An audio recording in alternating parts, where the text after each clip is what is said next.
We begin in East Africa, where Kenya held a state funeral for former President Mwai Kibaki on Friday in the capital, Nairobi.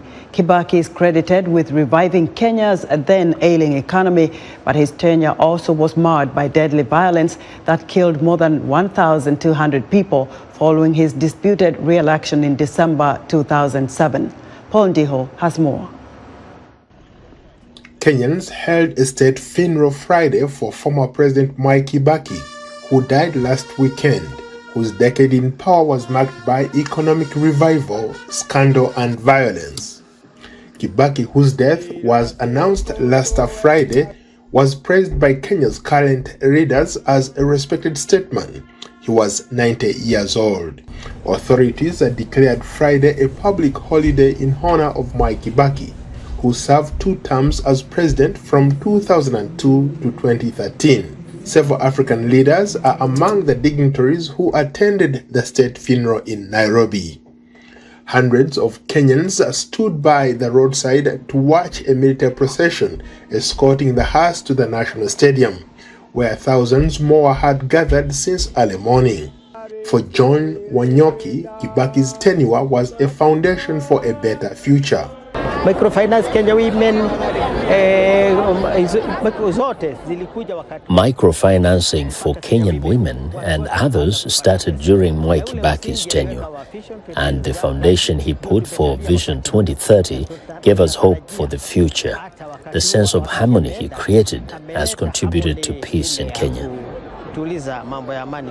Kibaki, who served as Kenya's 3rd president from 2003 to 2013, is credited with reviving Kenya's then ailing economy. Kibaki ushered in economic reforms and a new constitution for Kenya, but some say he failed to deliver on promises to stomp out corruption. However, Kibaki received a lot of praise for introducing free primary education.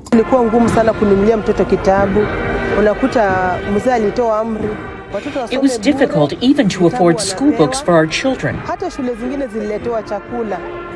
The president declared free education. Children get free books, some school, and even give free food, which helps children from needy families. He also resolved some of the issues the teachers were facing. And this reduced teacher strikes that were common. Even at hospitals, there were few strikes, and so we lived well. A British-educated economist, Kibaki's characteristic calm demeanor concealed with political shrewdness that finally propelled him to the presidency after 4 decades as a lawmaker, government minister and vice president to his predecessor, Daniel Arap Moi. He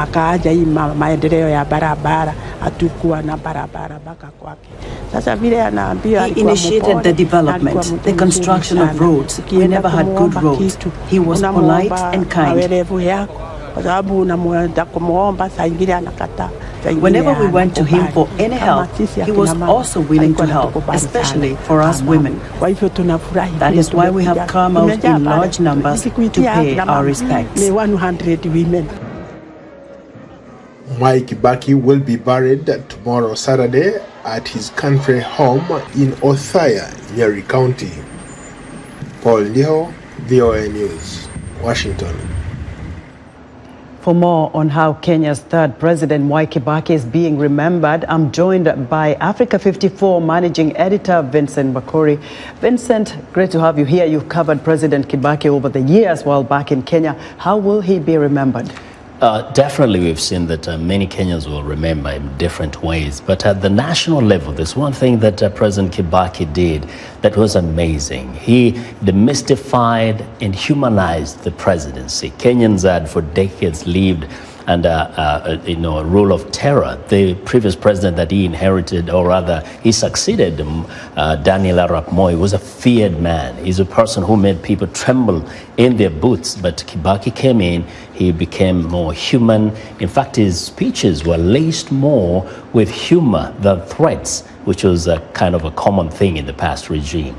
including where cabinet ministers would be fired on radio Yes. as they ate lunch. Oh, right? yes. Well, so what kind of impact did President Kibaki have in the political arena? One of the things people will always have to remember that by forming a formidable coalition, a political coalition that removed KANU, a one-party, the one-party culture ended in Kenya, which for years Kenyans lived under the rulership of one party and one president for many, many years. Kibaki, by breaking up that, helped Kenyans to now realize that actually they can possibly now have elections every 5 years with a prospect of even having a different president, a different political party, and that created, set in motion a culture that of course now can never be reversed, where we can expect elections every 5 years and at least a guaranteed new president after every 10 years.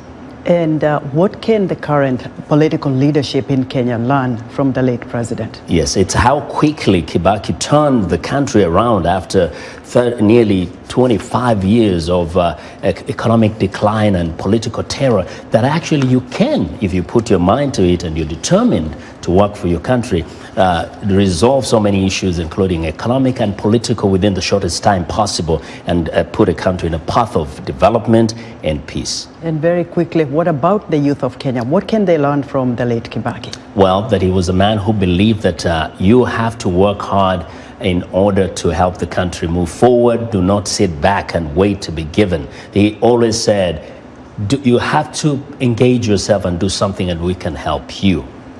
Right. He helped them to think about how it's to contribute. Definitely going to be a different kind of political landscape in the East African country. Vincent, thank you very much for your excellent analysis on the late president.